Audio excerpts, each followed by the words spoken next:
इस समय हम एक बहुत इंपॉर्टेंट टॉपिक डिस्कस करने जा रहे हैं, that is oogenesis and T S of, ovary board examination में तुम्हें 3 से 5 नंबर का मिल सकता है। प्रैक्टिकल में मैंने आपको पहले भी बताया है कि टीएस ऑफ टेस्टिस और टीएस ऑफ ओवरी की slide along with the flow chart of spermatogenesis and oogenesis में से एक पूछा ही जाता है। तीसरा, मेडिकल में भी ये समझ लो स्पर्मेटोजेनेसिस oogenesis में से एक क्वेश्चन तुमको मिलना ही मिलना है, तो ये कॉन्सेप्ट क्लियर होना बहुत ज्यादा जरूरी है। ठीक, oogenesis की कुछ खासियत है।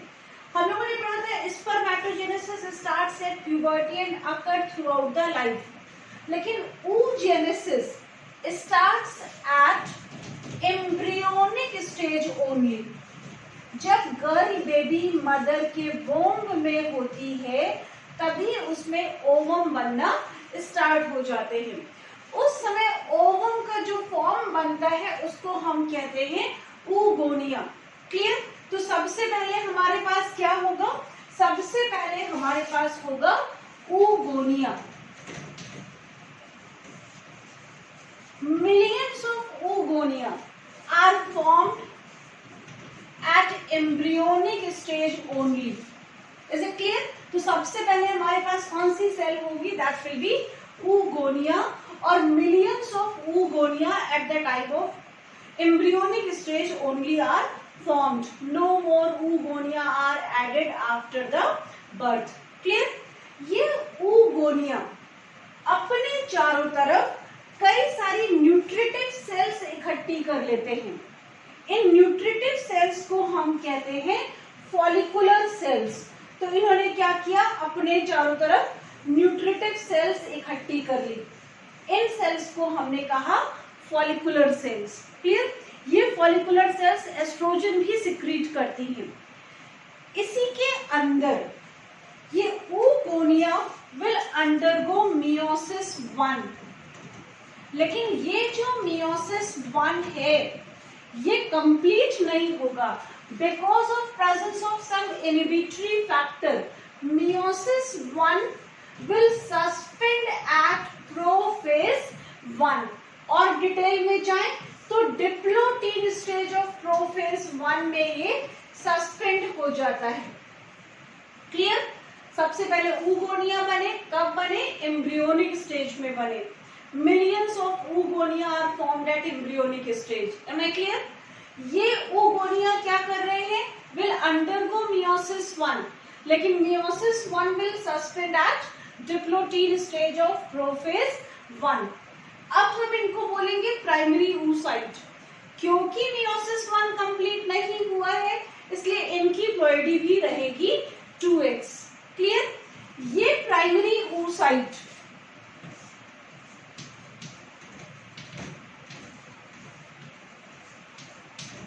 surrounded by follicular cells will make primary follicle। इस स्ट्रक्चर को हम कह देंगे प्राइमरी फॉलिकल। तो ये है प्राइमरी फॉलिकल और ये हो गया primary oocyte suspended at prophase 1।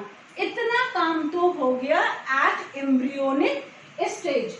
तो इतना जो काम आपका हो रहा है दैट इज oogonia का फॉर्मेशन और प्राइमरी फॉलिकल का फॉर्मेशन, ये एट एम्ब्रियोनिक स्टेज ही होता है। Is it clear? अब जो भी चेंजेस होंगे वो एट प्यूबर्टी होंगे। बर्थ से लेकर प्यूबर्टी तक केवल 60 to 80,000 फॉलिकल्स रह जाते हैं, बाकी के डीजेनरेट हो जाते हैं। क्लियर? बर्थ से लेकर प्यूबर्टी तक मिलियंस ऑफ oogonia बने थे, लेकिन बर्थ से लेकर प्यूबर्टी तक में केवल 60 to 80,000 primary follicles are left. Clear? At puberty, puberty के समय कुछ चेंजेस होते हैं। कौन कौन से चेंजेस होते हैं? तो पहला काम क्या हुआ? Primary follicle will change into secondary follicle. Secondary follicle की पहचान क्या होगी? सेकेंडरी फॉलिकल के अंदर जो सेल है वो तो प्राइमरी oocyte ही है। लेकिन इसके चारों तरफ कई सारी और फॉलिकुलर सेल्स ऐड हो गई। इन फॉलिकुलर सेल्स को अभी हम बोलेंगे theca. New follicular cells are added and are named as theca. और इस स्ट्रक्चर को हमने कह दिया सेकेंडरी फॉलिकल। ध्यान रखिएगा ऑब्जेक्टिव क्वेश्चन के लिए, like secondary follicle is characterized by formation of theca. Secondary follicle के बाद जो नेक्स्ट स्ट्रक्चर है that will be tertiary follicle. Secondary follicle will change into tertiary follicle, जो हमारे लिए बहुत इंपॉर्टेंट है।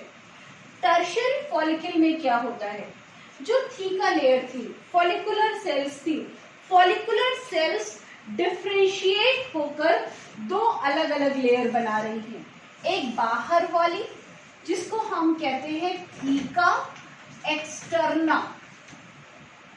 एक अंदर वाली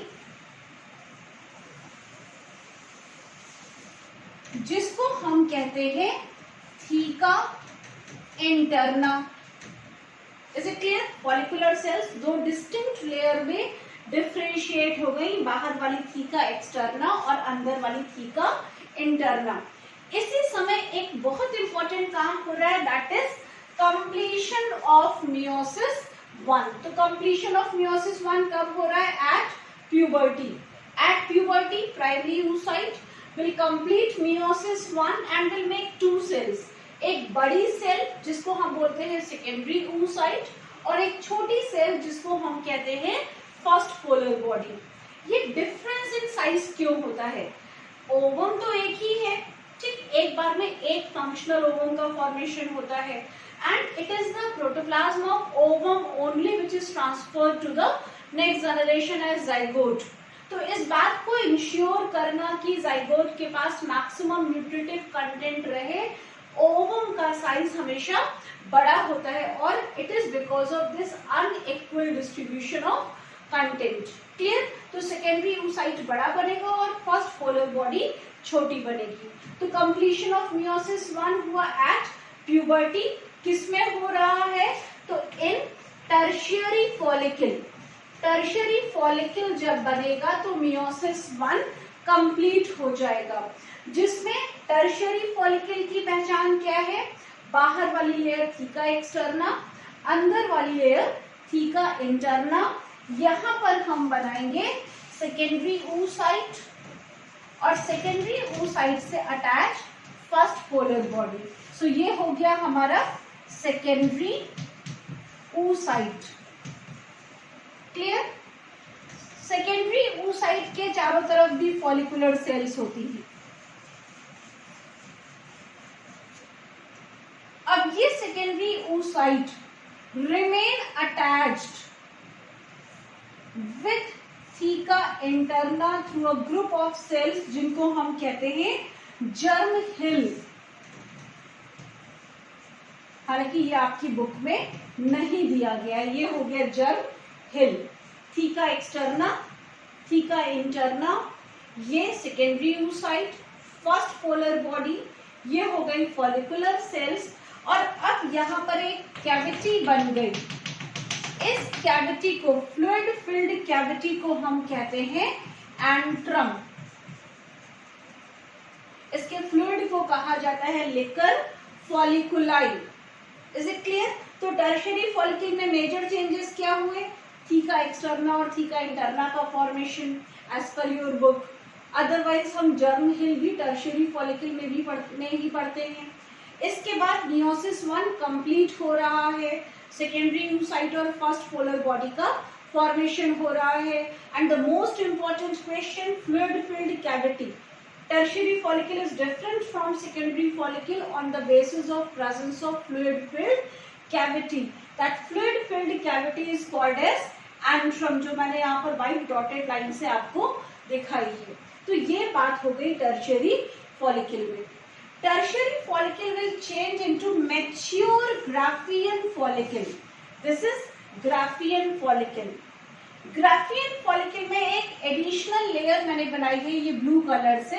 this additional layer is called as zona pellucida. So when outside the secondary oocyte, a non-cellular zona pellucida is non-cellular or acellular.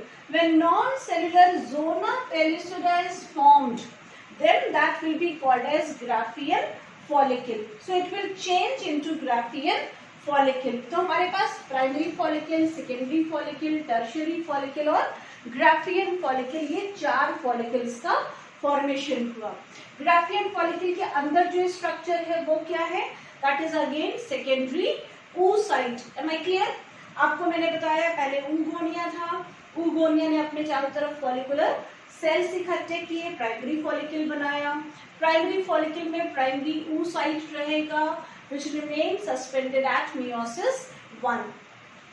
Embryonic stage में primary follicle पाए जाते हैं और एम्ब्रियोनिक स्टेज से लेकर बर्थ के बाद टिल प्यूबर्टी तक भी बॉडी में प्राइमरी फॉलिकल रहेंगे. At puberty primary follicle will change into secondary follicle. Secondary follicle will change into tertiary follicle. Tertiary follicle की पहचान क्या थी? Formation of fluid filled cavity that is antrum, और दूसरा meiosis 1 completes in tertiary follicle.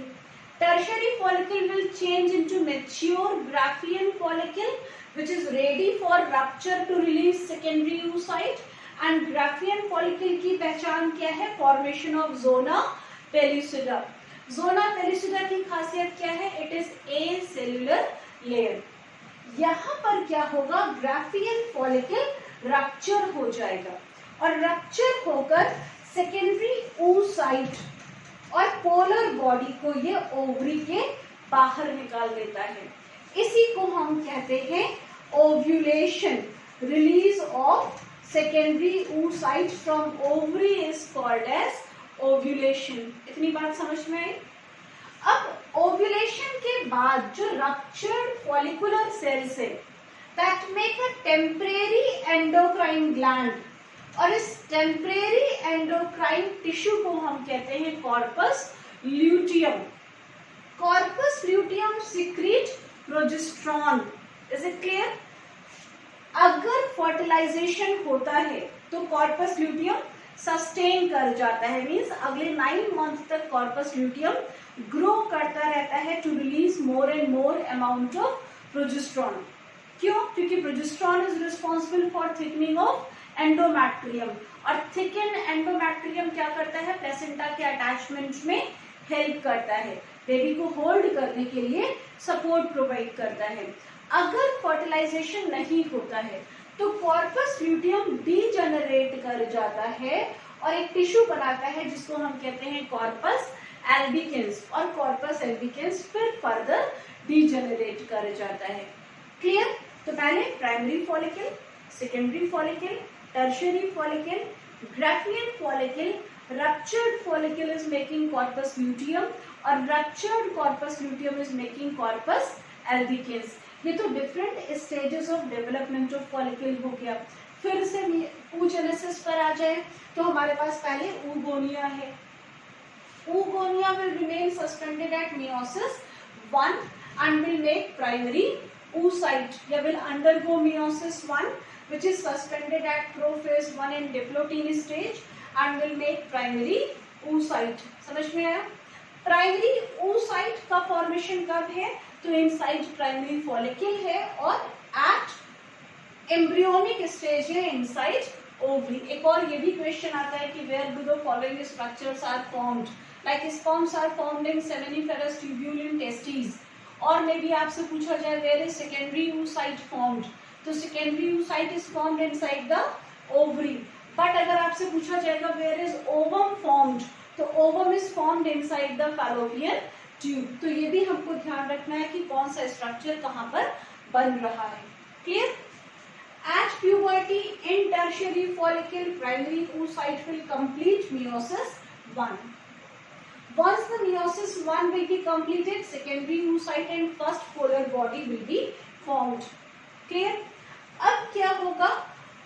ये जो secondary oocyte है ये ओवरी के बाहर आ जा रहा है. ओवरी के बाहर आकर it will be picked up by fimbriae and will enter inside fallopian tube. Inside fallopian tube, it will wait for fertilization. If it will come in contact with sperm, then coming in contact with sperm will trigger meiosis 2. Is it clear? तो यहाँ पर एक बहुत important point हमें याद रखना है कि meiosis 2 कब होता है. तो meiosis 2 occur before fertilization, but after coming in contact with ovum. Is it clear? After coming in contact with sperm in fallopian tube. So meiosis 2 is taking place before fertilization, but after coming in contact with sperm in fallopian tube. Once the meiosis 2 will occur, again two cells of unequal size will be formed. One is ovum and second smaller one is second polar body. Is it clear? तो यहाँ पर from one oogonia only one ovum will be formed. But spermatogenesis में हम लोगों ने पढ़ा था from one spermatogonia 4 sperms will be formed. Clear? Is it clear? तो one spermatogonia या हम आप बात कर लें primary spermatocyte की. So from one primary spermatocyte 4 sperms will be formed. लेकिन यहाँ पर from primary oocyte only one ovum will be formed. Clear? That this is very very important, and the same diagram you will be drawing in your practical copy also. Different stages of development of follicle inside the ovary as well as flow chart of oogenesis. Clear?